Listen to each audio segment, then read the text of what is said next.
लौनी crime capital के रूप में जानी जाती थी। हत्या, मर्डर, डकैती, अपहरण, बलात्कार और यहां तक कि पार्लियामेंट में हमले के दोषी आतंकवादी भी वहां पकड़े गए। उत्तर प्रदेश में जहां तक कानून व्यवस्था की बात है तो मेरे यहां समाजवादी पार्टी के गुंडों ने 12 साल की बच्ची को उठा करके सपा सरकार में बलात्कार कर दिया था और हमने उसका घेराव करने गए तो जेल जाना पड़ा।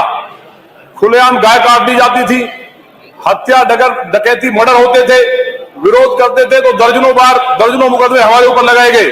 माननीय राज्यपाल जी के अभिभाषण के दौरान जिस तरह का व्यवहार हुआ उससे बात पक्ष विपक्ष की नहीं है। मैं समझता हूं कि हमारा जो उत्तर प्रदेश है आज उसकी इमेज माननीय मुख्यमंत्री योगी आदित्यनाथ जी के मुख्यमंत्री बनने के बाद जब हम लोग बाहर जाते हैं दूसरे राज्यों में तो लोग तारीफ करते हैं और लोग आना चाहते हैं। उत्तर प्रदेश में पहले हालात ये थे कि उत्तर प्रदेश का नाम लेते ही लोग देखते थे कि शाम के 5 बजे से पहले अगर निकल आए तो निकले, अदरवाइज वही रुक जाते थे। हालात विकट खराब थे। मेरी विधानसभा लौनी क्राइम कैपिटल के रूप में जानी जाती थी। हत्या, मर्डर, डकैती, अपहरण, बलात्कार और यहां तक कि पार्लियामेंट में हमले के दोषी आतंकवादी भी वहां पकड़े गए।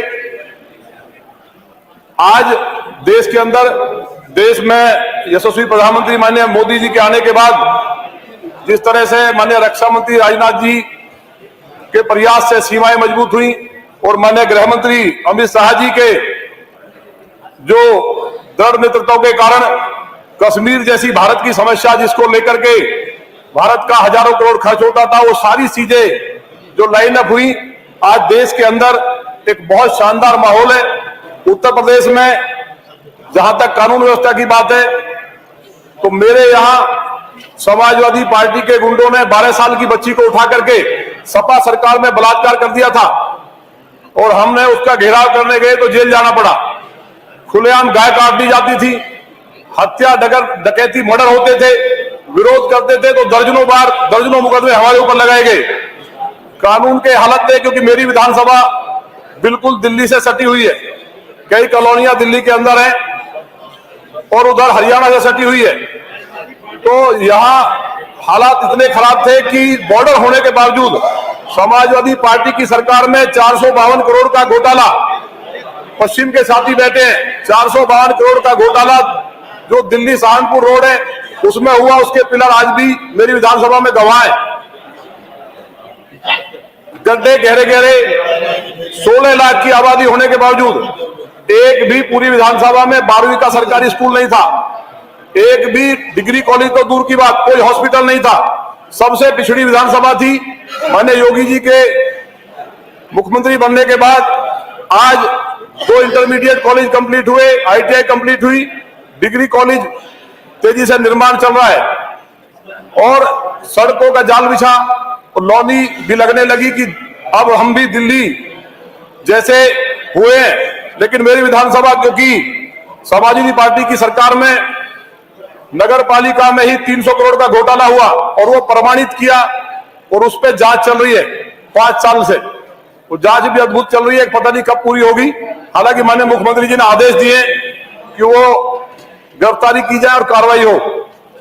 लेकिन सरकार आने के बाद जिस गति से विकास हुआ उससे लौनी को भी लगने लगा है। लेकिन माननीय अधिष्ठाता महोदय, लौनी में आज भी, लौनी एक विधानसभा नहीं पूरा देश है, पूरे देश के लोग वहां रहते हैं। बहुत गरीब लोग दिल्ली में रोजी रोटी के लिए फैक्ट्रियों में काम करने वाले लोग, 25-50 गज के प्लॉट में रहने वाले लोग रहते हैं।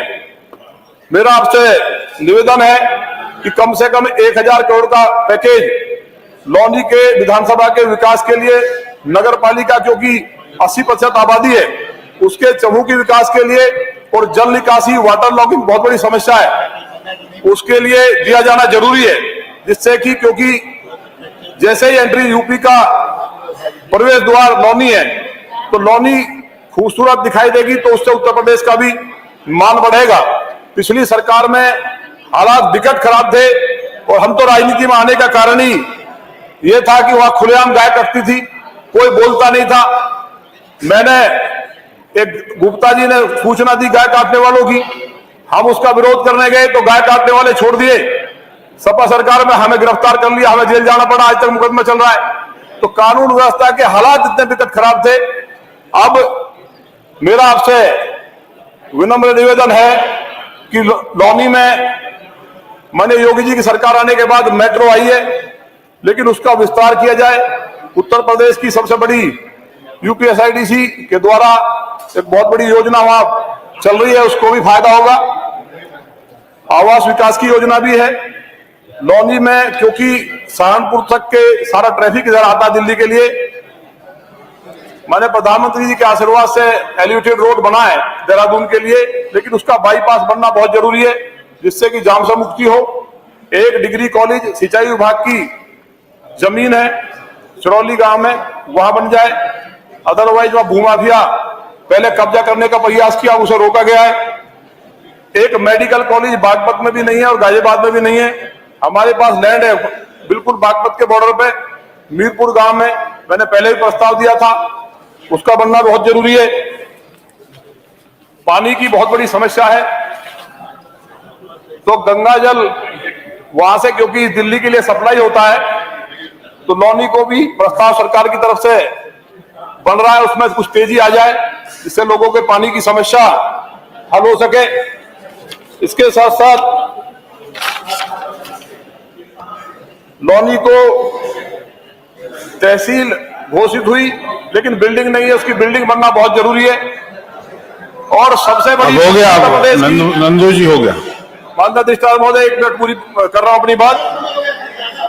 पश्चिमी उत्तर प्रदेश में वहां के गरीब किसानों के साथ और जो वहां का आम आदमी एक बड़ा अन्याय है, उसके लिए वहां हाईकोर्ट की बेंच बनना बहुत जरूरी है, क्योंकि लाहौर भी वहां से इलाहाबाद की दूरी जो हमारे यहाँ से। चलिए, इसके बाद श्रीमती पूजा सरोज जी। बेंच के लिए वहां लोगों का एक एक व्यक्ति का, पूरे पश्चिम का, आगरा या मेरठ में बना, ये विषय नहीं है। अब तो नोएडा ही बन सकता है, रोड इतनी शानदार इस सरकार ने बनाए हैं। तो वह जिस तरह से दिल्ली से मेरठ एक्सप्रेस वे बना है, तो कहीं भी वो बन जाए।